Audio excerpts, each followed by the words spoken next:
पिछली रात की घटनाओं ने राहुल की नींद उड़ा दी थी।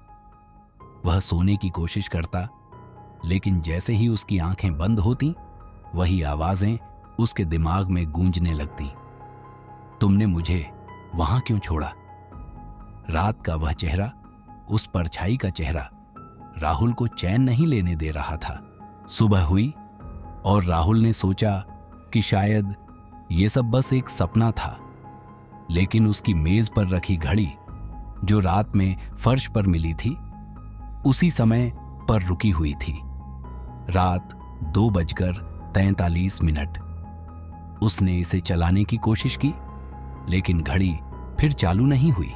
उसने अपनी पुरानी यादों में झांकने की कोशिश की, लेकिन सब धुंधला था।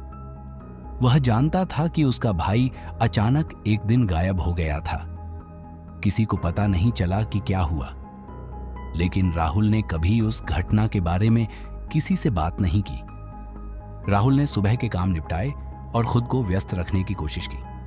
तभी उसके दरवाजे के नीचे से एक कागज का टुकड़ा अंदर फिसलाया गया। उसने दरवाजा खोला, लेकिन बाहर कोई नहीं था। कागज पर लिखा था, तुमने मुझे क्यों छोड़ा? जंगल आओ। राहुल के हाथ कांपने लगे।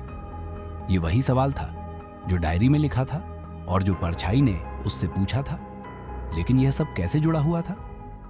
उसने खुद को समझाने की कोशिश की कि कोई उसके साथ मजाक कर रहा है, लेकिन उस रात जब वह सोने की कोशिश कर रहा था, उसकी खिड़की के शीशे पर फिर वही परछाई दिखाई दी।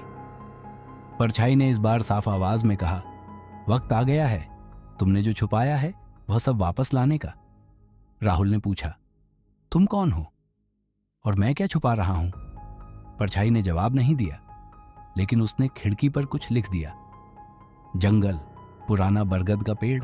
अगली सुबह राहुल ने खुद को समझाने की कोशिश की कि यह सब महज एक इत्तेफाक है, लेकिन दिल के किसी कोने में उसे यह बात खाई जा रही थी कि शायद उसका अतीत अब उसे वापस खींच रहा है। आखिरकार वह जंगल जाने का फैसला करता है। राहुल उस पुराने जंगल में पहुंचता है जो उसके बचपन की यादों से जुड़ा है। जंगल सुनसान है, हल्की हल्की बारिश हो रही है और चारों ओर केवल पक्षियों की आवाजें हैं। लेकिन राहुल के दिल में अजीब सी बेचैनी है। बरगद के पेड़ तक पहुंचने के लिए उसे झाड़ियों से होकर गुजरना पड़ता है। जैसे जैसे वह पास पहुंचता है, उसे लगता है कि कोई उसे देख रहा है, लेकिन वह किसी को देख नहीं पाता। पेड़ के पास पहुंचते ही उसे मिट्टी में खुदा हुआ एक निशान दिखाई देता है। यह निशान एक छोटे बॉक्स के जैसा लगता है।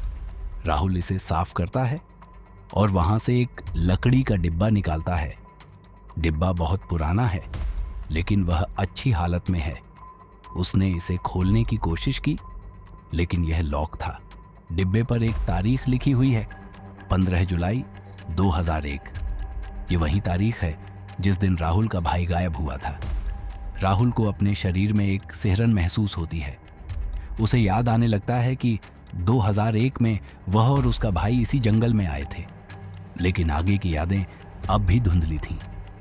डिब्बे के अंदर क्या हो सकता है? क्या यह उसके भाई की कोई निशानी है या फिर कोई और कहानी? तभी राहुल को पेड़ के पीछे से किसी के चलने की आवाज सुनाई देती है। उसने पीछे मुड़कर देखा, लेकिन वहां कोई नहीं था।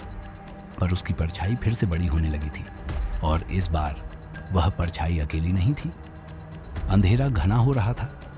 राहुल ने जंगल से बाहर निकलने की कोशिश की, लेकिन हर रास्ता उसे उसी पेड़ के पास वापस ले आता था।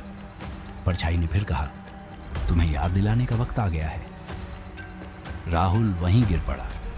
जब उसने आंखें खोली तो वह फिर से अपने अपार्टमेंट में था, लेकिन इस बार डिब्बा उसकी मेज पर रखा हुआ था और डिब्बे का लॉक खुला हुआ था।